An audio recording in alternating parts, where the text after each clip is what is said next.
सब कुछ कितना अच्छा चल रहा था। कोविड नाम का ये संकट आएगा किसी को पता न था।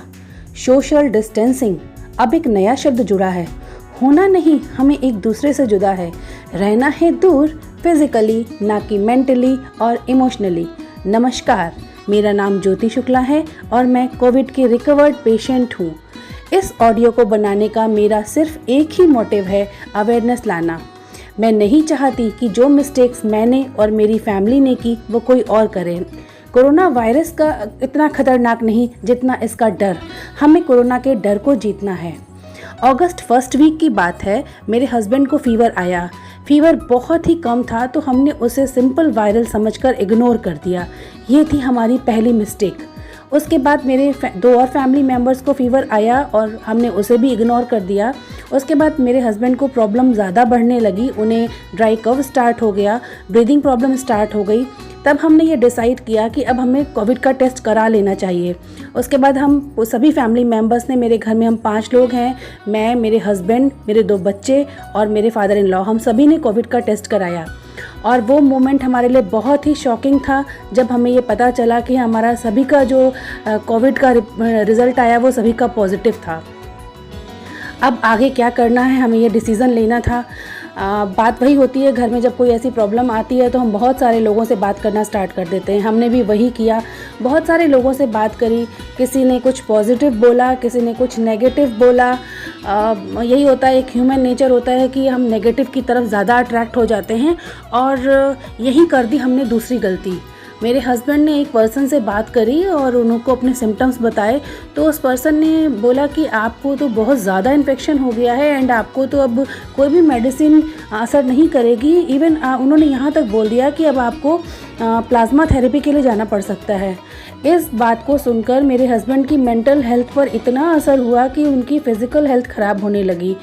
साइकोलॉजिकली उन्हें ये लगने लगा कि उनकी तबीयत बहुत ज़्यादा ख़राब हो रही है, उन्हें सांस लेने में बहुत प्रॉब्लम हो रही है, उन्हें बहुत ज़्यादा खांसी हो रही है। उन्होंने इतना स्ट्रेस ले लिया कि उनको हॉस्पिटलाइज़ कराना पड़ा। मेरे फादर इन लॉ जो कि 70+ हैं, उनको भी हॉस्पिटल ले जाना पड़ा और मैं और मेरे दोनों बच्चे, हम लोग घर पर ही होम आइसोलेशन के लिए रहे। जब आप होम आइसोलेशन सेलेक्ट करते हैं तो आपके पास गवर्नमेंट की तरफ से कॉल्स आने लगते हैं और उसमें आपको बताया जाता है कि आपको क्या प्रिस्क्रिप्शन, कौन कौन सी मेडिसिन लेनी है, आपको किस तरह से घर पर रहना है और आपके पास ऑक्सीमीटर होना चाहिए, आपके पास थर्मामीटर होना चाहिए, आपके पास अलग अलग सेपरेट रूम्स होने चाहिए। सबके इस तरह से आपको एक तरह से पूरी जानकारी दी जाती है और हमको भी वही जानकारी दी गई और हम लोगों ने वो सब कुछ फॉलो किया। अब सबके फ़ोन्स आने लगे, बहुत सारे कॉल्स, लोग बात करने लगे कि अब आप तुम्हारा फूड का क्या होगा, सभी पॉजिटिव हो, खाना कैसे बनेगा। तो लोगों ने ऑफ़र भी किया कि हम लोग खाना भिजवा देंगे, हमारे बहुत सारे रिलेटिव्स हैं, फ्रेंड्स हैं, सभी ने बोला कि हम आपको खाना पहुंचा देंगे।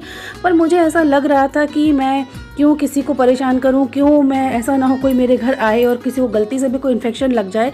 और ऐसे कोई सिम्टम भी नहीं थे, मुझे कोई प्रॉब्लम भी नहीं थी, तो मुझे लगा मैं खुद ही कुकिंग कर सकती हूँ। और बस ये है कि एक सिम्टम बहुत कॉमन था जो हम 5 लोगों के अंदर था, हमको किसी भी चीज़ की स्मेल नहीं आ रही थी।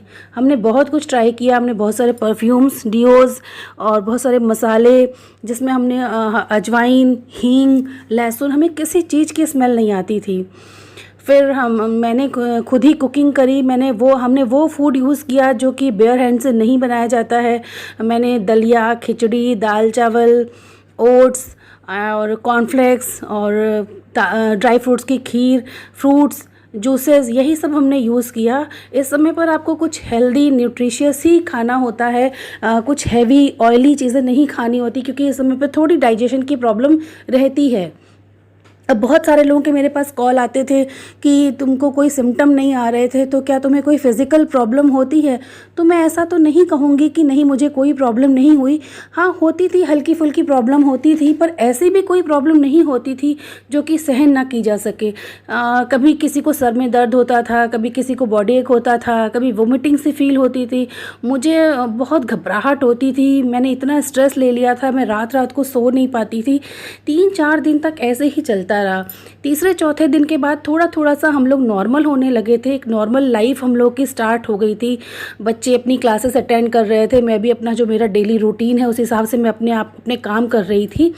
और सब कुछ थोड़ा सा नॉर्मल सा होने लगा था। हम लोग प्रॉपर जो हमारी मेडिसिन्स थी हम लोग को, वो हम लोग ले रहे थे, काढ़ा पी रहे थे, गर्म पानी पी रहे थे, स्टीम ले रहे थे हम लोग, बाकी सब अपना डेली कर रहे थे। तो हम लोग थोड़ा सा नॉर्मल होने लगे और इस तरह से हम लोगों ने अपना 10 दिन का जो ये आइसोलेशन का पीरियड है वो किसी तरह से हमने अपना काटा।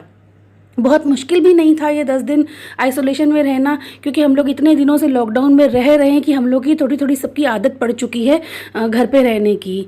अब एक बात आती है कि एक बहुत बड़ा मिथ है जो कि इतना बिलीव बन चुका है सबका कि अगर हम तो इतनी प्रिकॉशन लेते हैं, हम तो इतना सब सेफ रहते हैं घर पर, हम तो कहीं जाते ही नहीं, हम हमारे घर में तो बाहर से कोई चीज़ नहीं आती है, सिर्फ असेंशियल्स आते हैं, और हम तो काढ़ा पीते हैं, हम तो रेगुलर गर्म पानी पीते हैं, तो ये वायरस इतनी जल्दी हम पे अटैक नहीं करेगा। यही सब मैं भी सोचा करती थी। जब मैं सुनती थी कि किसी को कोविड हो गया है तो मैं सोचा करती थी कि अरे वो बाहर बहुत जाते होंगे, बहुत बाहर के लोगों से मिलते होंगे, इसलिए उनको ऐसा हुआ है। पर ऐसा नहीं है। हम लोगों ने भी बहुत प्रिकॉशन लिए थे, बराबर गर्म पानी यूज़ कर रहे थे, बराबर काढ़ा पी रहे थे। मेरे हस्बैंड गवर्नमेंट ऑफिसर हैं, वो उनको ऑफिस जाना पड़ता था, लेकिन वो पूरी प्रिकॉशन के साथ घर में एंटर होते थे। और वो कहते हैं ना कि हमेशा अच्छा सोचो मगर बुरे के लिए हमेशा तैयार रहो। तो भगवान ना करे किसी को ऐसी कोई प्रॉब्लम हो, लेकिन अगर हो भी जाती है तो इतना घबराने की ज़रूरत नहीं है, सब कुछ ईजिली हो जाता है। बस स्ट्रेस लेने की ज़रूरत नहीं है, पैनिक होने की ज़रूरत नहीं है, सब कुछ आराम से ठीक हो जाएगा।